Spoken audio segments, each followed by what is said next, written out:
Hi guys, it's me again, Janard, and welcome back to my channel. So for today's educational vlog, I will be talking all about Chapter 6, Lesson 2B, which is all about comparing economic system.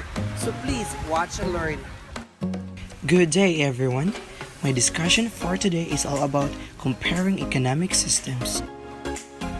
Let us define first what is economic system. An economic system or economic order is a system of production, resource allocation, and distribution of goods and services within a society or a given geographic area. It includes the combination of the various institutions, agencies, entities, decision-making processes, and patterns of consumption that comprise the economic structure of a given community. The first economic system that we have is socialism. And now, let us define what is socialism. So, socialism is both an economic system and a political way of thinking. So, therefore, socialism is a political, social, and economic philosophy encompassing a range of economic and social systems characterized by social ownership of the means of production. It includes the political theories and movements associated with such systems. So socialist systems are divided into non-market and market forms. What does socialism say or preach? So a nation's wealth should be distributed to everyone in a fair way. How can this be done? So distribution of wealth and income, the way in which the wealth and income of a nation are divided among its population, or the way in which the wealth and income of the world are divided among nations. Such patterns of distribution are discerned and studied by various statistical means, all of which are based on data of varying degree. Ownership in socialism. Ownership of most of the means of production is public rather than private. The government, not the individual, is the center of the economy. So, socialism is a populist economic and political systems based on public ownership, also known as collective or common ownership of the means of production. Socialists contend that shared ownership of resources and central planning provide a more equal distribution of goods and services in a more equitable society. In socialism, there is an equality. The idea is not just political equality but social and economic as well. So in socialism, everyone has the right to participate in both political and economic aspects. Democratic socialism. Under this system, people have basic human rights and have some control over the government officials through free elections. It is defined as having a socialist economy in which the means of production are socially and collectively owned or controlled, alongside a democratic political system of government. Socialism has its own strengths. It guarantees minimum standard of living or cradle to grave, evens out differences, it makes people more equal, and the workers enjoy full fruit labor. Another strengths of socialism are full employment and the poverty. People have more control over their lives. So according to the socialistic system, each person is guaranteed access to basic goods, even those who are not able to contribute. As a result, the system helps to minimize poverty levels in the society. Socialism has its own weaknesses as well. It includes complicates government, robs human incentive, and too much government control. Another weaknesses of socialism are individual freedom is secondary to state needs, high taxation, and redistribution of wealth. So disadvantages of socialism includes slow economic growth, less entrepreneurial opportunity and competition, and a potential lack of motivation by individuals due to lesser rewards. And now, let us discover the history of socialism. The history of socialism came about after the Industrial Revolution. So in its history, the rich got richer and the poor got poorer. So the history of socialism has its origin in the 1789 French Revolution and the changes which it brought. Although it has precedents in earlier movements and ideas, socialist governments established the mixed economy with partial nationalizations and social welfare. In industrialized nations, population is divided between the bourgeois and the proletariat. So when we say bourgeois, they are the capitalist who owns the means of production. So they are the middle class, typically with reference to its perceived materialistic values or conventional attitudes. And when we say proletariat, workers who produce the goods, so they are the workers of the working class people.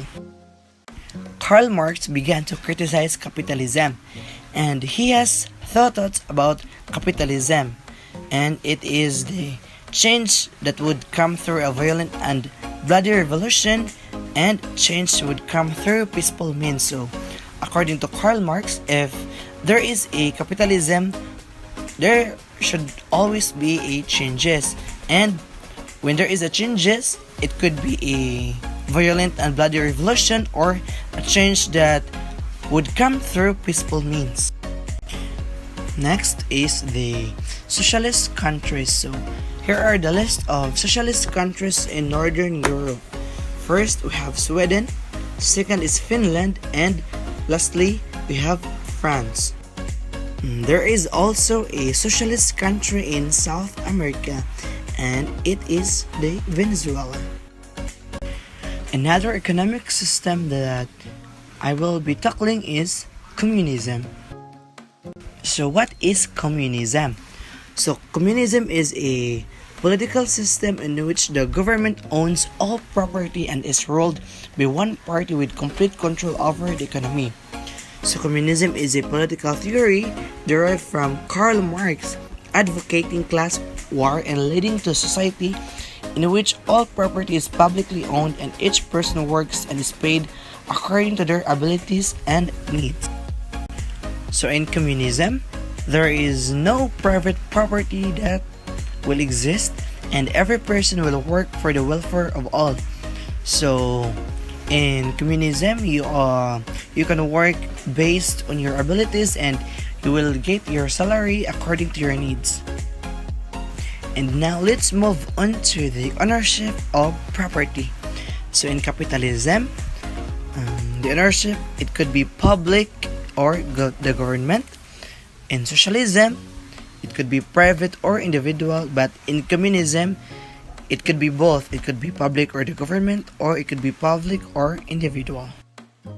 And when we talk about property of operation, in capitalism, there is a free enterprise or competition. So it is a type of economy where products, prices, and services are determined by the market, not the government. So an economy where businesses are free from government control. In socialism, there is a fair distribution of wealth.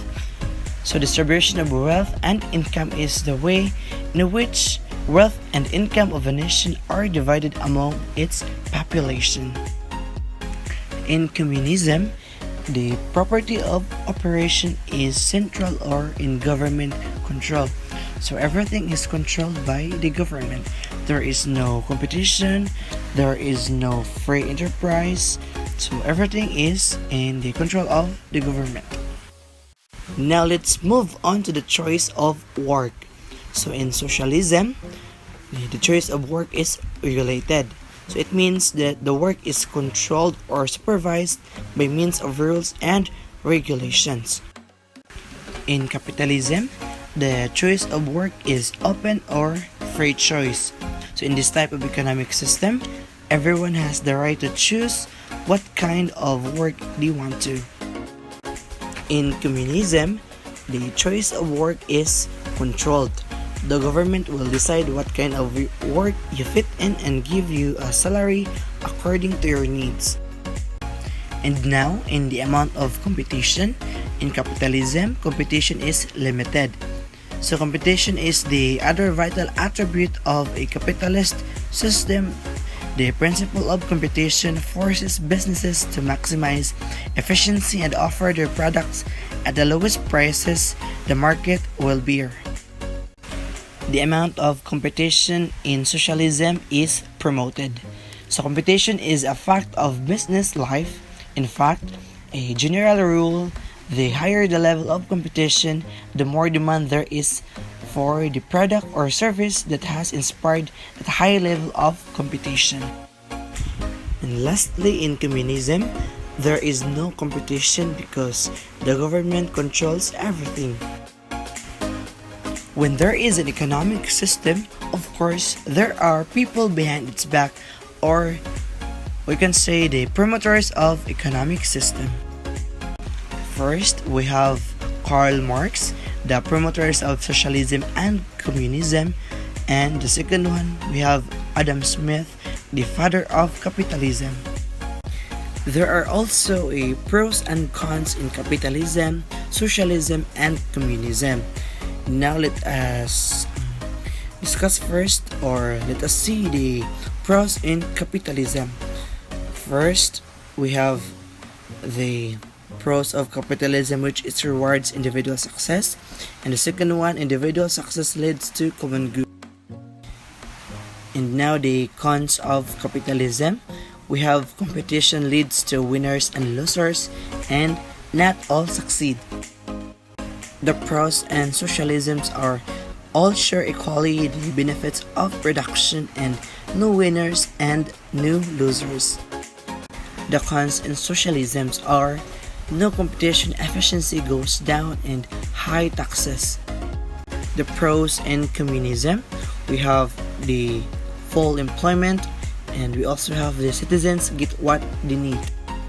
And lastly, the cons in communism, we have the government decides rewards and few luxuries. And that's the end of my discussion. Thank you so much for listening. I hope you've learned a lot in my discussion or in my topic. So hope to see you soon, and God bless us all. Thank you. Bye bye.